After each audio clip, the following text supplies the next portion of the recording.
The people inside were holding a hurricane party. 23 bodies were taken from this rubble during the next 2 days. This week in history, 1969. Hurricane Camille struck the Gulf Coast of the United States. The Category 5 storm generated waves in the Gulf of Mexico at least 70 feet tall and forced the Mississippi River to flow backwards for 125 miles.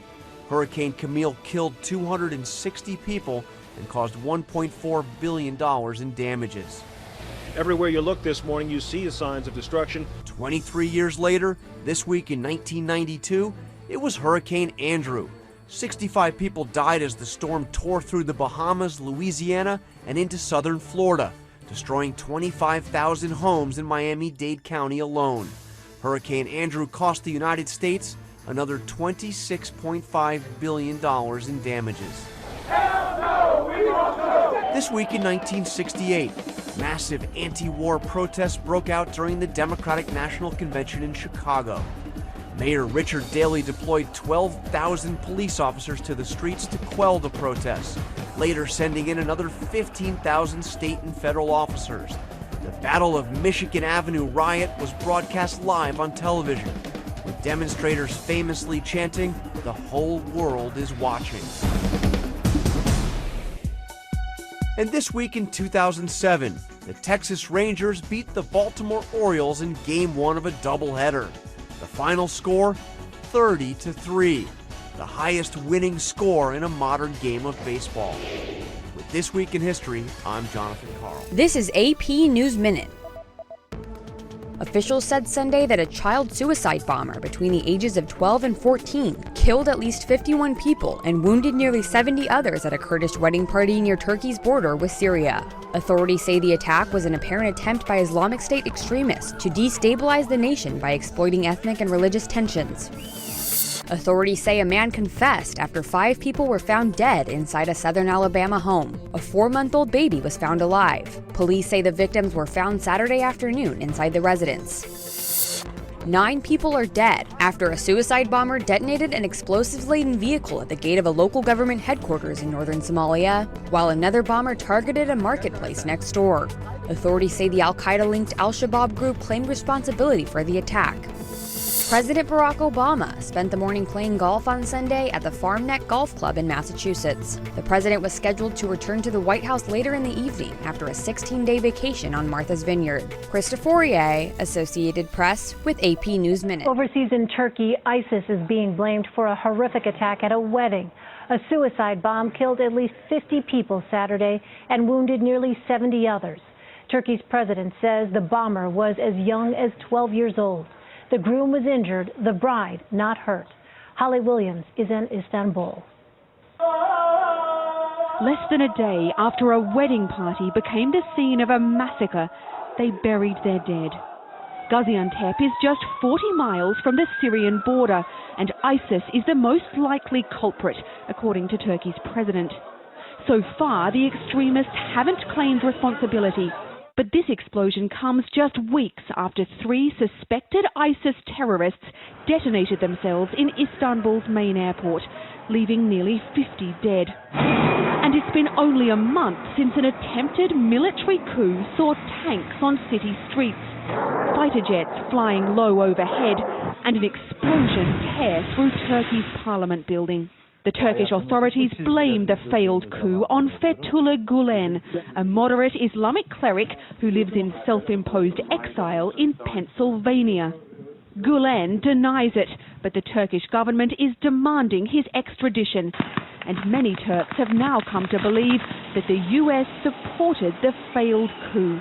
As Turkey contends with a spate of violent attacks and political upheaval, next week Vice President Joe Biden will visit the country to try to repair relations with one of America's most important allies in the fight against ISIS.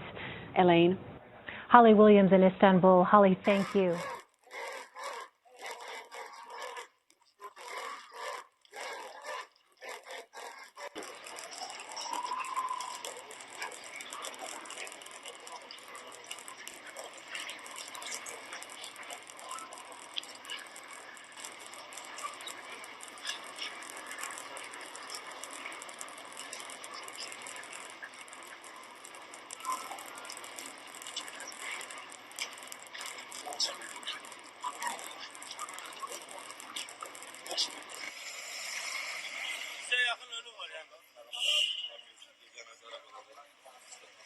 Our index now starting tonight with a gruesome murder investigation in Alabama.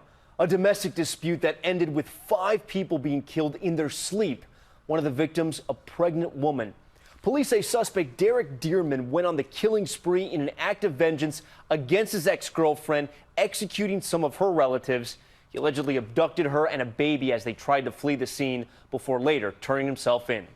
Next is some incredible images out of Arkansas where police were driving a teen suspect to jail. In the backseat, you can see him there. The 19-year-old manages to get the handcuffs off, kicking the bulletproof glass there. Then he suddenly crashes through the back window when the police cruiser gets into an accident. Then after getting ejected, he tries to flee the scene, but was quickly captured. Next, some high anxiety in China. They say don't look down, but you can't avoid it on China's new spectacular glass-bottom bridge. 300 feet high, spanning between 2 mountain peaks. So how strong is it? Developers allowed visitors to smash the glass panels with a sledgehammer, and it was still able to hold up an SUV full of people. All right, next, as the Rio Olympics come to a close, Team USA grabs another gold medal. The men's basketball team crushing Serbia by 30 points, 96-66, to take the gold, bringing the gold medal count to 46.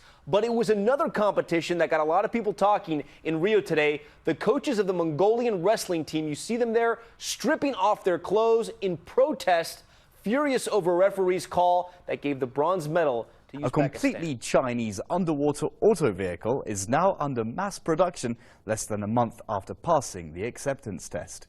The 50-kilogram unmanned vehicle is made by the Northwestern Polytechnical University in cooperation with partner enterprises. The advanced vehicle is demanded in the local and international market. As of now, the partner companies have signed 20 contracts and have 40 more on the waiting list. The submarine can dive as deep as 100 meters and travel for 14 hours with a speed of 5.4 kilometers per hour. The vehicle is claimed to mean the end of China's reliance on foreign products when it comes to maritime exploration and defense. Russian rocket ships Tatarstan and Dagestan and small missile ships Grad Sviyazhsk and Veliki Ustyuk conducted exercises with missile and artillery firing in the southwestern part of the Caspian Sea. This tactical exercise allows verifying the capacity of the Caspian flotilla forces to act in crisis situations that threaten Russia's security, including those of a terrorist nature. The firing was conducted in conditions close to combat, as well as reflection of mock enemy air attack and development of protection against saboteurs in the framework of the exercises. The military should train. Soldiers of the Caspian Flotilla are no exception. Ships participating in the training were involved in counter-terrorism operations last year. The exercise involved more than 20 ships, boats, powerboats and army aviation. The small missile ships are equipped with cruise missiles and sea-based long-range caliber. Almost all of the ships involved in the exercise took part in strikes against the Daesh in Syria in the autumn of 2015. The warships, in collaboration with the air defense system, countered hypothetical enemies' attacks and its sabotage threats. Some observers believe Western countries had underestimated Russia's Caspian Sea military capabilities before the drills. Before the drills, a few of our potential enemies took the Caspian flotilla seriously. Overseas, they believe that this flotilla, which is located in an inland sea, cannot pose a threat to the West, and neither ISIL, which is created by them. Western intelligence knew that our ships are armed with cruise missiles caliber, but were confident that the range to engage targets of these missiles is within 300 to 600 kilometers. When the first volley of 44 calibers were fired, and all of them successfully hit targets at a distance of 1,300 kilometers, the West was confused, but the real destruction range of these missiles is a military secret. The missile and artillery exercises in the Caspian Sea come at a time when the Russian Federation is becoming increasingly involved in the fight against terrorists in Syria. The drills are expected to further boost Moscow's preparedness to counter terrorism. Marina Kartonova, Press TV, Moscow. In California, more than 10,000 firefighters spent the weekend trying to put out 6 large wildfires. An hour east of Los Angeles, fire officials are still assessing the damage from a fire that torched more than 300 buildings, including more than 100 homes. Mireya Villarreal is there. Outside San Bernardino, the Blue Cut fire exploded out of control, roaring through the Cajon Pass like a runaway train. Today, thousands who were evacuated are anxious to see whether their homes were among the 300 structures destroyed in this fire. In Northern California, the Clayton fire tore through 4,000 acres and almost 200 homes, including Matthew Porter's. He was tending to the U.S. Olympic fencing team's equipment in Rio when he heard the news. Coming to see it, difference between knowing it mentally and when you come and see it, that's when it kicks in. Along the coast, the chimney fire is threatening the historic Hearst Castle in San Luis Obispo County. Fires near Santa Barbara and Bakersfield have burned through a combined 36,000 acres. In just 1 week, these 5 fires, fueled by 100-degree temperatures, strong winds, and years of drought, destroyed nearly 100,000 acres. As long as we have these conditions, we're going to see intense fires. Costa Dillon is with the National Park Service. We used to think in Southern California that the Santa Ana wind season, that is the fall, was when fires were at their greatest danger. Now it's all the time. The Blue Cut fire is now mostly contained, but Elaine, fire officials tell us it is still too dangerous for people to come back home who live in this area. Mireya Villarreal, thank you.